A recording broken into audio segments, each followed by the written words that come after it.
All right. Let me do this one. Yeah. The Namo. Namo fundamental teacher Sakyamuni Buddha. Namo fundamental teacher Sakyamuni Buddha. Namo fundamental teacher Sakyamuni Buddha. The unsurpassed, deep, profound, the substantive and wonderful Dharma in 100,000 million eons is difficult to encounter. Now that I have come to receive and hold it within my sight and hearing, I vow to turn up to those who comes to one's true and actual meeting. Wow, that's good. Very good. Thank you. So we do 1 minute meditation, and I would show you the movie. All right. Keep your back straight, your neck straight. Close your eye. Inhale and exhale. And turn on your webcam, everyone. And you count 1. Inhale and exhale to the nose. You count 2. Keep going. If you if you see a monkey mind, don't play with it. Then keep going. Okay. All right. Everyone, turn on your webcam. Go. Thank you. 1, 2, 3. Close your eye and sit still.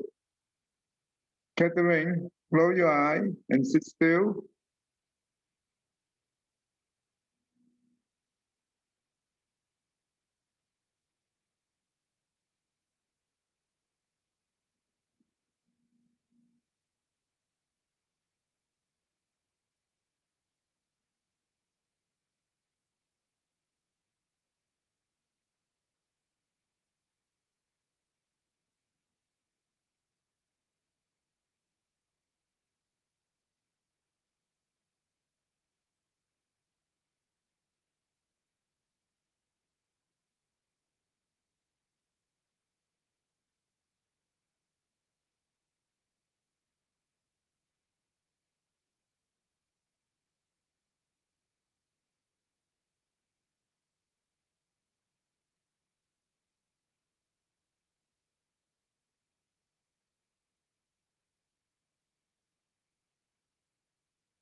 All right.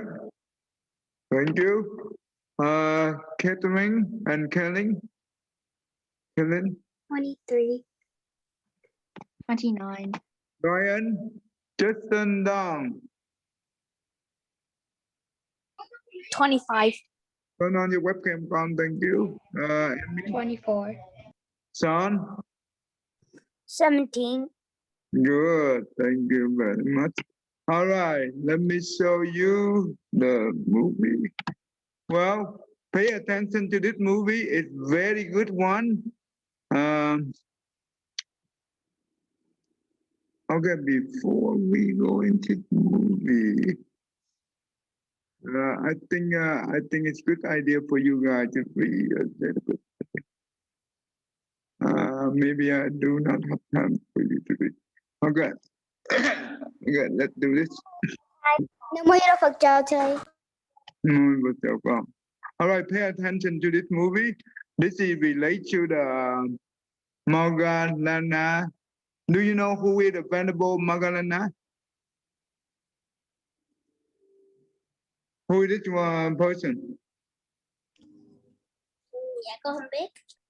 The Buddha's left hand disciple. He's the number 2 beside the Venerable Sariputta. Okay, Sariputta, he's the number 1 disciple. He's the right hand of the Buddha disciple.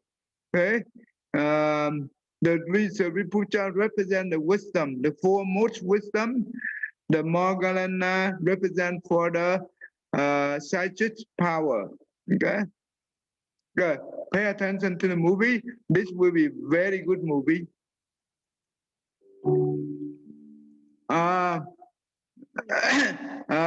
Caitlin, can you pay attention to the movie and summarize at the end? Yeah.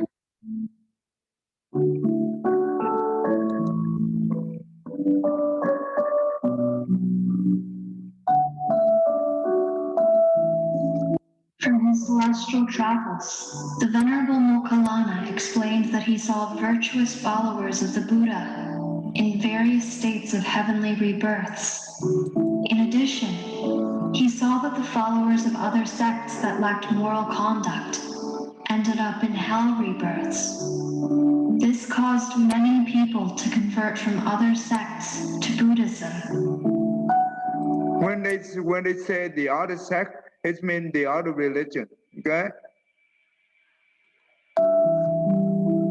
The leaders of the sects were very upset at the loss of fame, income, comfort, and support from their old members. They argued about what they should do. Instead of looking within themselves, the leaders blamed the loss of support on the Venerable Mokkallana. They came to So this were the leader of the other sect. That means they are non-Buddhism. Okay. the consensus that revenge was their best option. They decided to hire professional criminals to assassinate the Venerable Mokkallana. The Venerable Mokkallana, being the foremost in psychic power, Ethan Lamb, can you also pay attention? So later on, I will ask you to. powers of all beings Okay. realized their intentions. Being an Arahant, he no longer had fear of death, because he knew he would reach Nibbana, never to be born again. Rather, he had compassion for the lost and confused souls that wished him harm. Killing an Arahant is one of the 5 karukama, evil karmas that yield the most horrendous results. The 5 karukama are killing your mother, killing your father, killing an Arahant, causing a Buddha to bleed, causing a break in the Sangha.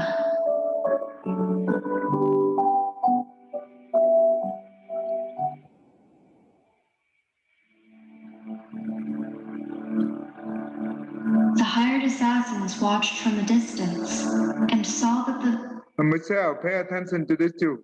Michelle. Venerable Mokkallana was inside his kuti. Lower your camera. I want to see you too. However, when they kicked the door in, they found that no one was inside. They were confused since they knew he was in there when they approached. What they didn't know was that when the Venerable Mokkallana sensed that the assassins were near, he used his abilities to disappear. For 6 days, the criminals returned and bursted into the kuti. Each time they did so, they found that the kuti was empty. And on the 7th day, when the Venerable Mokkallana sensed their return, he used his psychic powers to discern how many more times they would come back. He determined that they would not stop until they had killed him. Upon further searching, he saw that this was a remnant of the karukama that he had committed a long time ago. Although he had already burned in the lowest hells for longer than the mind can understand, the evil of that karma had not yet been fully repaid.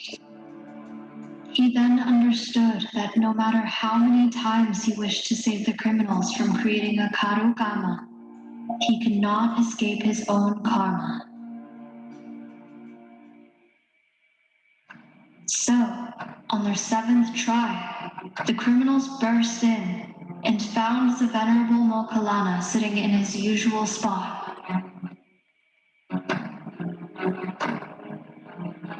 They grabbed him and dragged him outside, where they proceeded to beat him viciously. Catherine, you pay attention to this too. Okay, I will ask you to.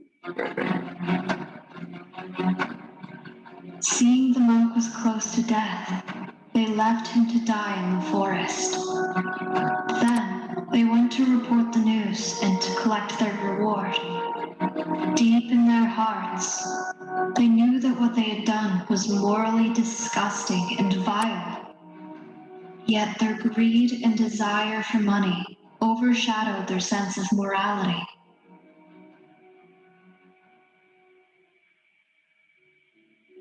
With his last ounces of strength, the Venerable Mokkallana used his psychic abilities to repair some of his broken bones and organs.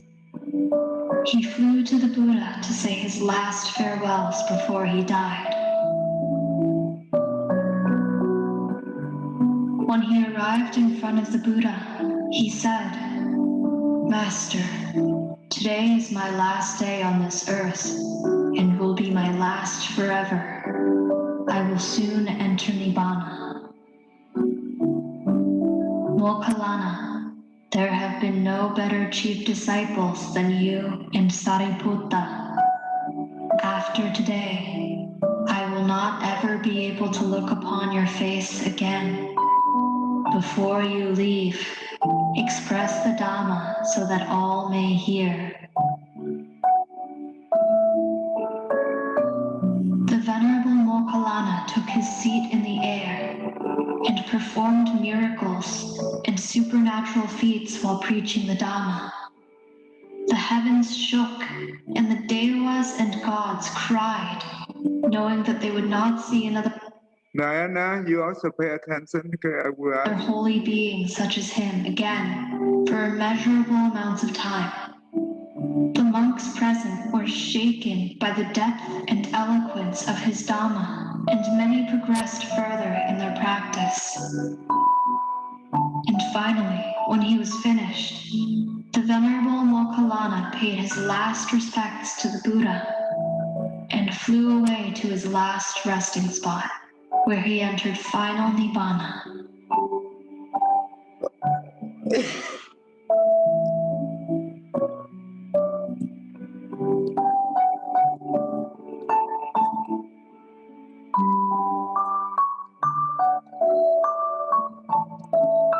And after his body was cremated, all that remained of the Venerable Mokkallana were his Arahant relics, the final physical proof that he was truly an Arahant.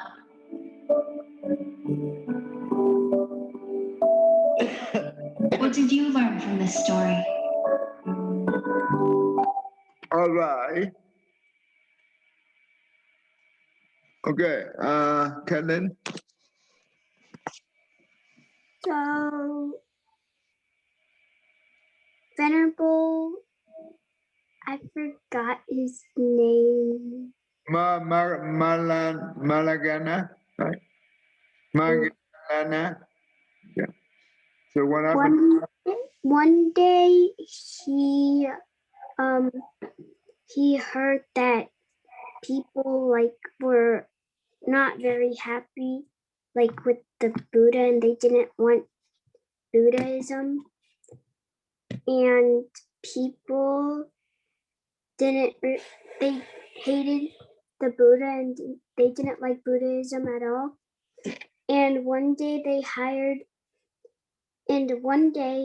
people from another culture, they hired professional criminals to kill Venerable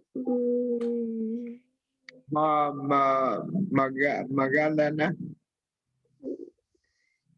and on the first day they saw him, but when they went in the hut to kill him, he wasn't there since he used his powers to disappear. And 6 days later they went to a hut again, and they saw him, but he disappeared again. And then a week later they had to approach again, and that time they dragged him outside, and they took a stick and beat him up. And when he was very injured, he used his powers to recover his broken bones and organs, And then after that, he flew to the Buddha to pay his last respects to him.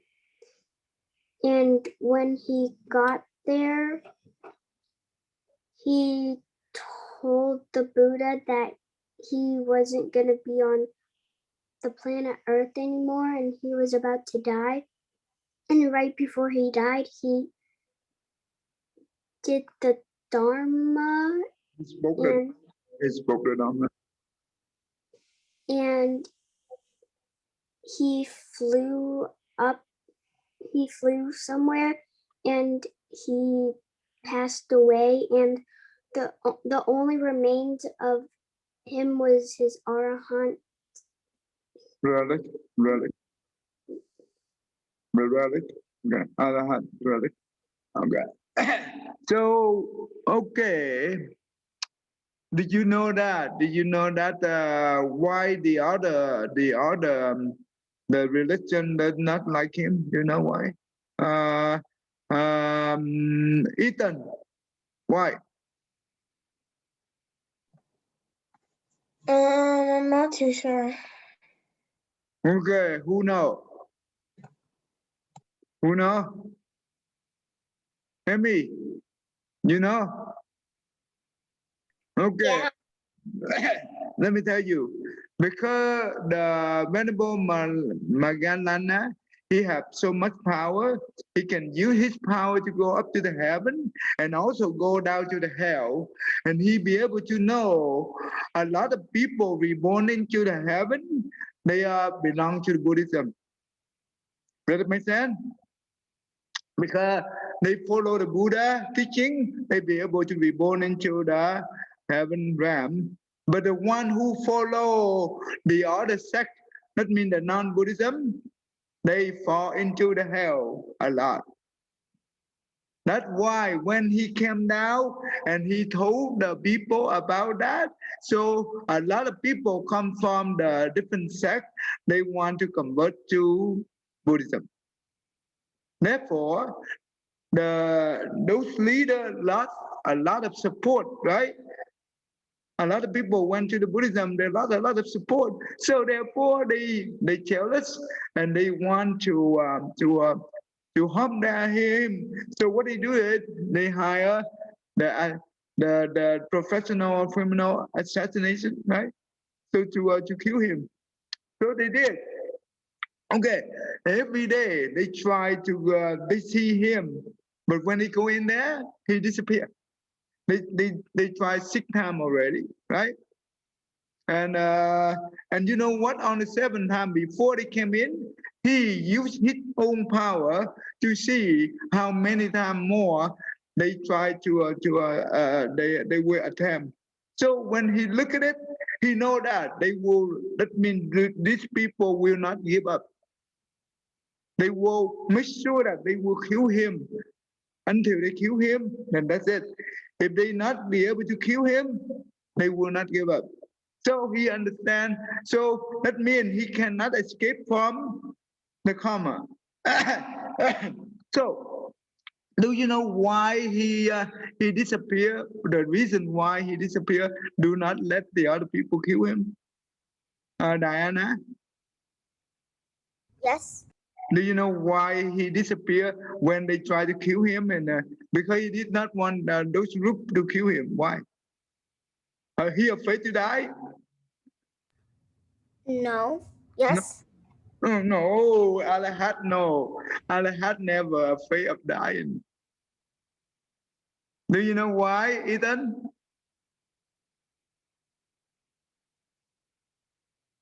Okay. Catherine, do you know why, con? Michelle? I think it's because like the Arhat will already attained enlightenment, so if they die, like they will be in Buddhahood, so they don't have to worry about anything else. But why he disappeared? Why he did not let the other people kill him? I think it was because He didn't want the criminals to create karma. Yeah, because he said that killing the Halahat, if the person who killing the Halahat, they will fall into hell right away after they die. And you know what? When they fall into the hell, they stay there for a very long time. They will suffer for a long time. So because due to his compassion, right? He did not want those people to kill him. Because if they did, they will go to hell. And then, What's the other? what is the Arhat? Yeah. Okay, good. That's a good question. Arhat, that means the one who enlightened, no more suffering from the death and rebirth cycle. That means he never be born into this world again. So therefore, he never have any suffering. Does it make sense? It's the ultimate happiness of the physical. This is the mental state. This is not a physical place. Okay. Okay. Let me ask you again. So, and he contemplated. He know that they will not give up, and he also contemplated that he saw that in a long time ago he commit a very evil karma. Then now he have to pay the karma. Therefore, he allowed them to kill him. Can you escape your shadow, Catherine? Catherine? Wait, what did you say? I just Okay, can my you? mom's phone just had a phone call and I had to go give it to her. Okay, Sean. Sean, Yeah. can you escape your shadow? No. Do you know what is shadow mean? Like when like the dark side of you. Okay, who know what is a shadow mean? Your own shadow. Yes, Kellen. Like when you're in a bright space, like it's your reflection on the wall or floor. Yeah, wherever you go, right? You will see your own shadow, right? Does it make sense? You always see yourself. That means you cannot escape your own shadow. The same thing, you cannot escape your own karma. Does it make sense? Okay, so therefore he let them kill him. So that means he allowed them to be able to find him and kill him. And you know what? Even though they kill him, but he still used the power to repair his broken bone, right? And he fly back to favor the last respect to the Buddha, and the Buddha asked him to go ahead and speak the Dharma to the assembly so that they can benefit from you. And he did, and that he passed away. Let me ask you, he is so powerful. He have he the number one in power status. Why he cannot be able to escape from his own karma? Diana? Because nobody is able to escape from their own karma. Yeah. The law of the karma is the supreme law. Nothing about the karma, the law of the karma. Does it make sense? Even though he the arhat, he have a lot of power, but he cannot escape from that karma because the law of the karma is supreme. It's above the power. Does it make sense to you, Michelle? Yeah. Everybody have to responsible for their own action. Karma, that means action of what? What are the action of the karma? Who knows? Karma means action, but what are the action of the karma? Yeah. Anyone else? Okay. Daniel, you know? The bad and good. Oh, the bad and good. What else? What else you the action, the action. There are three action. Do you know? What are they? Who know? Michelle, you know? No, lying, stealing, killing, misconduct, and intoxicants. Oh no, no, no. That is not that is the deed. That is the deed, not the action. Okay. All right, Kathleen. I think killing. Oh, that is the deed. The deed. Which one you are using to kill? A knife or a stick. Oh no, no, no, no. In your own. You what? Emmy, Ryan, do you know what are the common? The action of the mind, the action of the mouth, and the action of the body. Does that make sense? Yeah. The mind control the mouth and the body. If we have the intention, the good intention, we will speak good, right? And we will act good from our body. But when we have the evil intention, we speak evil and we act evil. Does it make sense? Okay. So now let me show you another movie. Relate to him. Relate to the Venerable Malagana. Okay. So this is the complete movie. Okay, pay attention, everyone. Pay attention to this. This is a very good movie.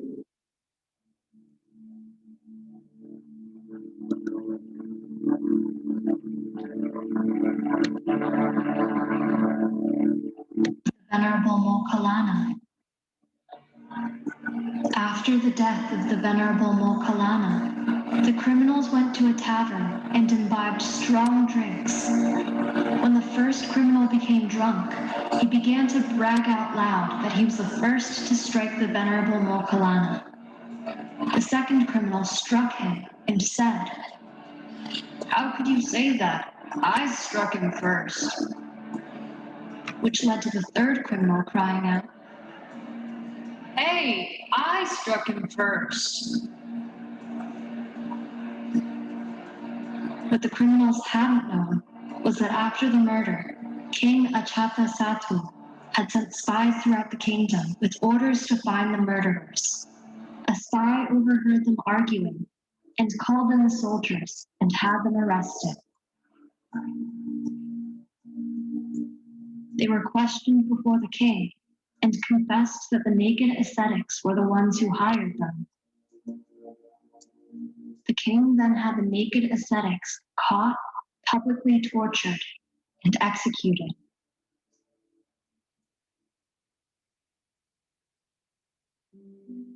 When the monks heard about this, Michelle, pay attention. You summarize this one for me. they began discussing it in the Hall of Truth. They were confused how the Venerable Maha Mokkallana, the being who possessed the greatest set of psychic abilities second only to the Buddha, could have met such a death. The Buddha responded, "Monks, if you only consider this present existence, then it would seem like Mokkallana met a death that he did not deserve. However, if you took all of his existences, then you would see that his death exactly matched the karma he created in the past." When the monks asked for the story, the Buddha explained,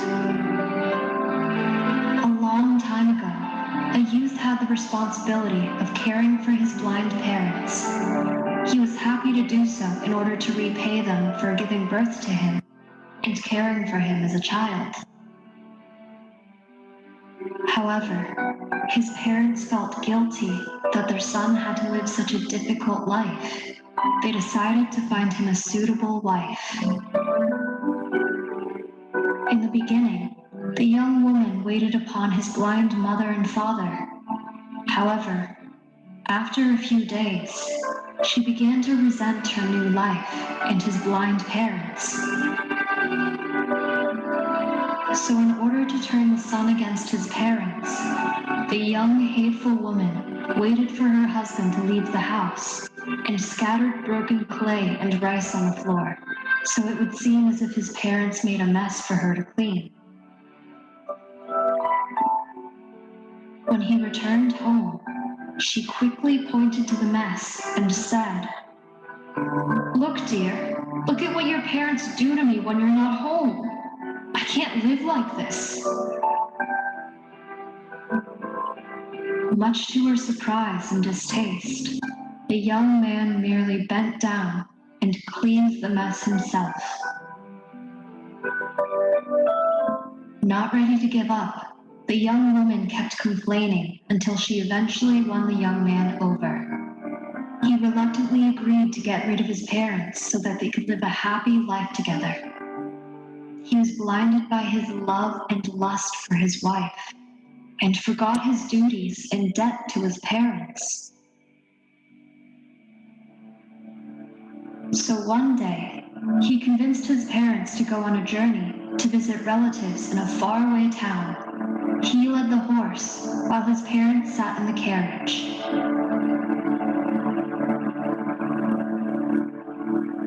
When they arrived at a secluded spot in the forest, the son gave his father the reins and said, "Around here there are said to be many thieves.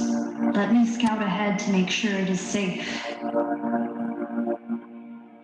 And after walking some distance away, he looked back upon his parents at the cart. In order to gather the nerve to do what he agreed to, he told himself, "They are the reason that my wife can't live a good life. It is because of them that my wife might leave me. They cause us hardship. They can't work or take care of themselves, and they are a burden. We'd be better off if they were dead." He repeated this to himself until he believed that it was true. Then, suddenly and viciously, in the guise of a thief looking to rob them, he heartlessly attacked his father and mother.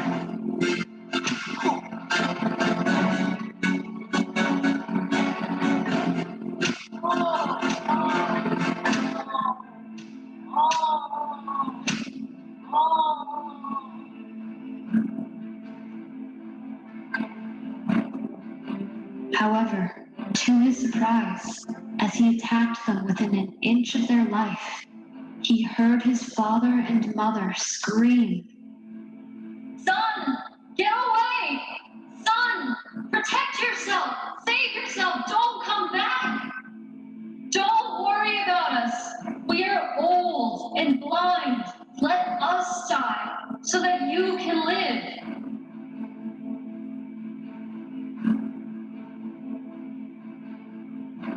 Hearing this, the son realized that even in their final moments of life, even as they were being beaten and just moments away from death, his parents' only wish was not for their own safety or deliverance, but for his. This sudden realization cleared his mind of all the thoughts of anger and hatred his wife planted in him. His thoughts of sensual pleasures with his wife were overpowered by a flooding sense of shame. Here he was, killing his loving parents as they sought to protect him.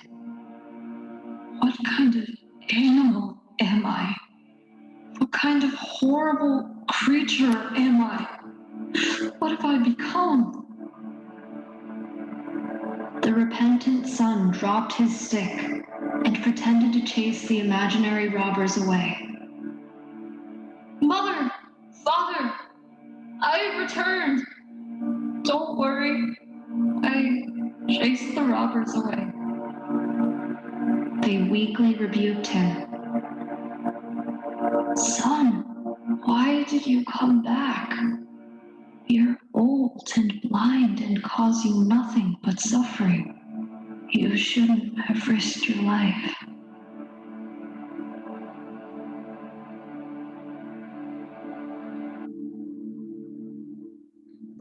The heartbroken son tried his best to mend the wounds that his evil hands had wrought upon his loving parents, but the same hands that just sought to kill them. He tried hopelessly to save their lives and to take back that which had already happened. As their final breaths left their broken bodies, the repentant son screamed, Mother! Father! I'm sorry. Don't leave me. Please, don't leave me. Forgive me. I didn't know. I didn't mean to. Please. Please.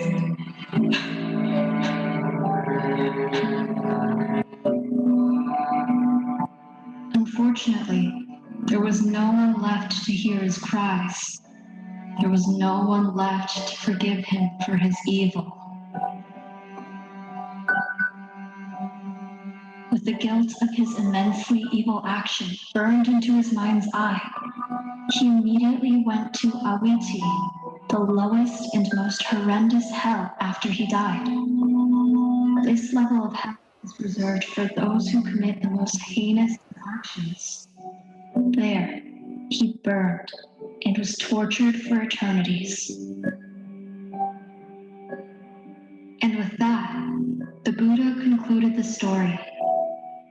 We only think things are unfair and unjust when taken as singular events. However, if we knew all that we have done in past lives, we would see that all things that transpire are a result of causes created in the past. There is no result that has no cause. There is no cause that does not lead to a result. There is no fairer law than the law of karma.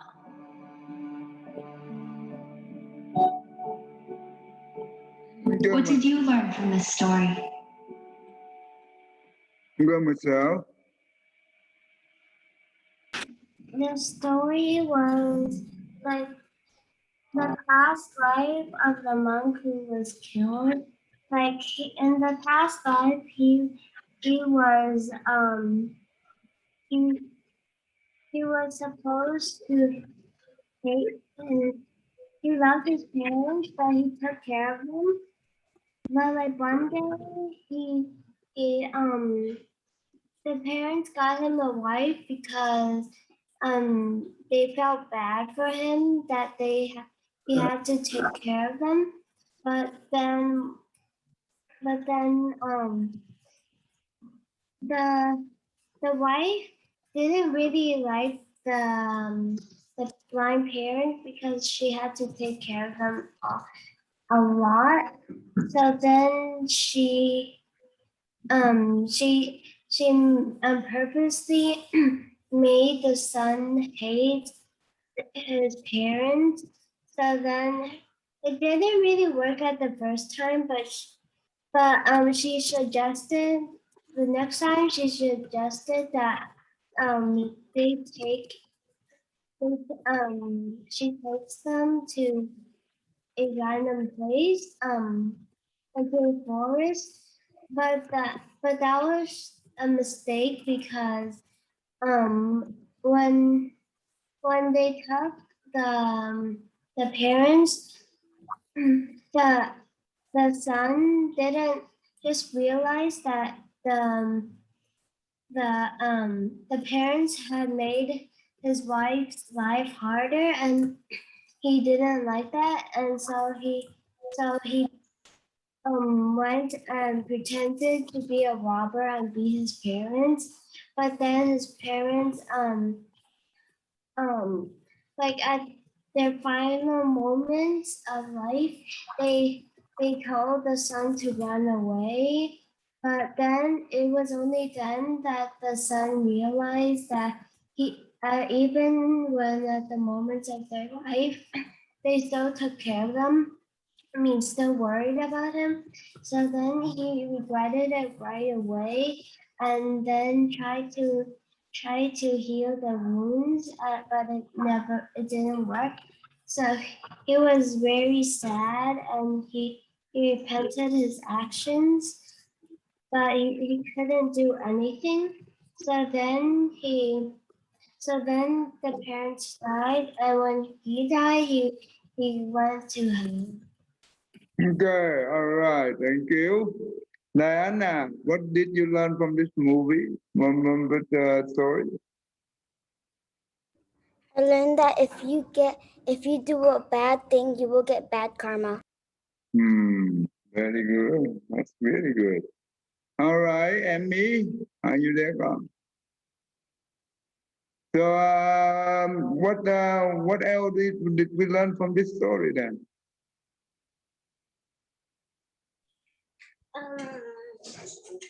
Respect your parents because like they sacrifice a lot. But they are old and blind, right? Should we respect them? Yeah. Really? But, okay. Catherine, are you there? Unmute con. All right. Yeah. So, when our parents is very old and fly, they cannot see. We should not take care of them, right, Ethan? Huh? Can you hear No, me? we should take care of Yeah, I can hear you. Okay, should we take care of them? Yes. We should, but they are old and they are fly, right? It's very burden. Well, you still should take care of them no matter what because they sacrificed a lot for you. That's good. Never treat our parents badly. Okay? Never. If we treat our parents bad, it will happen just like Marla, right? Magdalena. We don't want that to happen to us. So let's say that in the future, when you that means later on you have you get married, right? Your spouse treat your parents like that. What should you do then, Michelle? I think you should not go with them anymore. So make sure should we treat the other parent nicely, equal to our parents? Should we? Can Yes. should we treat the other, that means our spouse, parent, equal to our parent? Why? Because you need to love both of them. Okay, without the spouse parent, do you think you have a spouse? No. No, right? Without your parent, you are not here. Does it make sense? So always treat them equally with your parent. Okay? And always treat them good. That is, remember, is that a blessing to treat your parent good? Is that a blessing? Remember, always the blessing is not the burden. Keep in mind that is a big blessing. Okay? Never think it's a burden. All right, thank you, con. Nam mô A Di Đà Phật, con. Thank you. I see you. Finish the good Yeah, morning. let me know for your time. Quý thầy cô thầy cảm ơn thầy bye thầy cảm ơn Vui thầy Phật cho thầy. cảm ơn thầy bye Cảm ơn thầy. Cảm ơn. Okay. All right, con. Thank you. Okay, we now we have our own class. Okay, turn on your webcam, everyone. Thank you very much. Today we will watch the video. It's a very good movie. Okay, let's see. What is it? I'm forgetting. Can you repeat that again? Sir? Turn on your webcam and Yes, sir. Can you repeat that? Nam mô Phật cho thầy. okay. Can you hear me? Can you hear me?